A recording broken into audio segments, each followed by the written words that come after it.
بلوچستان تو بس ایک شخص ہے جو درس میں موجود ہے، اس کا بیٹا 3 سال سے لاپتہ ہے، ابھی تک کچھ پتہ نہیں، اللہ تعالیٰ خیر و عافیت سے ہمیں لیا ہے۔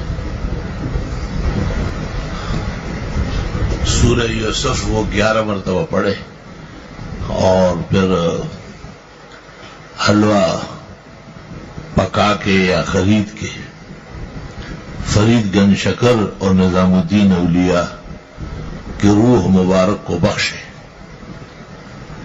کہ اللہ اس کا ثواب ان کو ملے۔ عصر مغرب کے درمیان میں فقراء و مساکین کو کھلائے۔ چند مرتبہ یہ ٹوٹکا کر لے،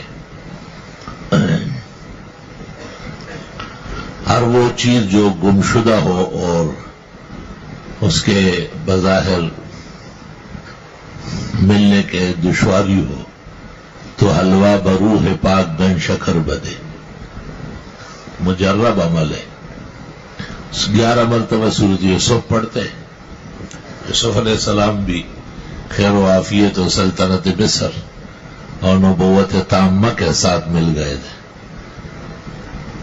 اور فرید گنج شکر اور نظام الدین اولیاء شیخ اور خلیفہ دونوں کے روح کو ثواب بخشنے کے لیے حلوہ، شیرین چیز، مٹھائی، فرنی، کھیر، حلوہ بہتر ہے کیونکہ لفظ حضرت کے منہ سے الفاظ نکلے کہ حلوہ بروح پاک گن شکر بدے۔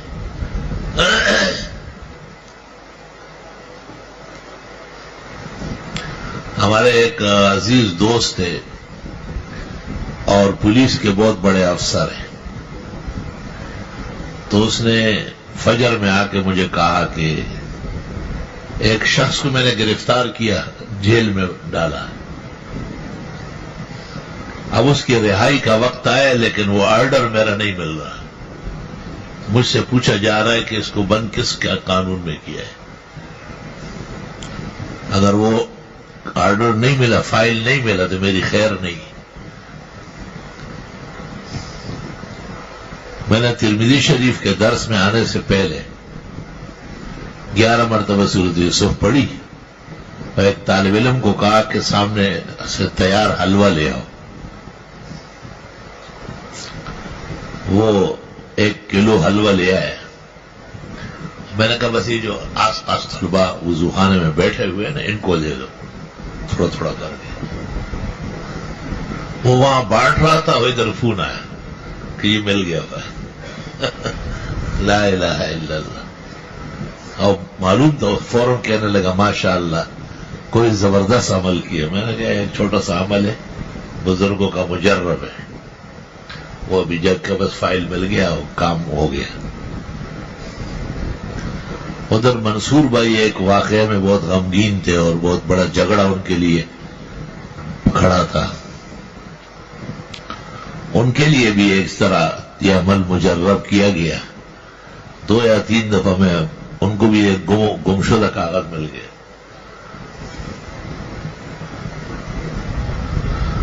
لا الہ الا اللہ۔ طلبہ کو بھی اجازت ہے جب اس طرح موقع ہو کہ کسی کی قیمتی چیز گم ہوئی ہو یا کارآمد چیز مل نہیں رہی ہو، تو آپ 11 مرتبہ سورۃ یوسف پڑھوائے، آرام تسلی سے، اجرت سے نہیں۔ اور حلوہ بہتر ہے، ورنہ کھیر، فرنی، مٹھائی، میٹھی چیز سے کام ہوگا۔ بہتر یہ کہ حلوہ پکوائے، اگر پکانا دشوار ہو تو منگوا لے، فقراء مساکین کو کھلا لے۔